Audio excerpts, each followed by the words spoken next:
അപ്പോൾ ഇതാണ് നമ്മുടെ നനകിഴങ്ങെന്ന് പറയുന്നത്. ഇതാണ് നടുന്നതും ഭാഗവും ഇത് തന്നെയാണ് കേട്ടോ.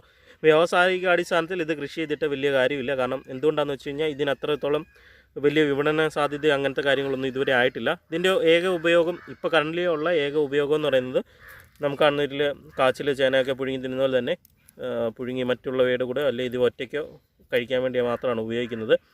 ഇതേപോലെ നമ്മളൊരു തടം എടുത്ത് സെൻറ്ററിൽ മണ്ണ് കൂട്ടിയിട്ട് അവിടെ അതിലേക്കൊരു ചെറിയ കുഴി കുത്തിയിട്ട് അവിടെ കാണുന്ന ഈ നമ്മുടെ കിഴങ്ങ് നടുന്നത്. അപ്പോൾ നമുക്ക് അടിവളമായിട്ടുള്ള ജൈവവളം എന്താണ് അവൈലബിൾ ആയിട്ടുള്ളത് അതിട്ട് കൊടുക്കാവുന്നതാണ്. അതും നമ്മൾ ഒന്നും തന്നെ നടുന്ന ഇതിനോട് ചേർത്ത് അല്ലെങ്കിൽ എൻ്റെ മൂടിനോട് ചേർത്ത് ഇടാറില്ല. അതെല്ലാം തന്നെ ഈ സൈഡ് ഭാഗത്ത് അല്ലെങ്കിൽ സൈഡ് ഭാഗത്താണ് നമ്മൾ ഇട്ട് കൊടുക്കുന്നത്. അതിനുശേഷം നമ്മളൊരല്പം എല്ലുപൊടി ഇടുന്നു. ഇനി നമുക്ക് കാണുന്നതിൽ കരിയില ഇട്ട് കൊടുക്കണം, അതേപോലെ തന്നെ മണ്ണടിപ്പിച്ച് കൊടുക്കണം എന്നുള്ളതാണ് പരിപാടി.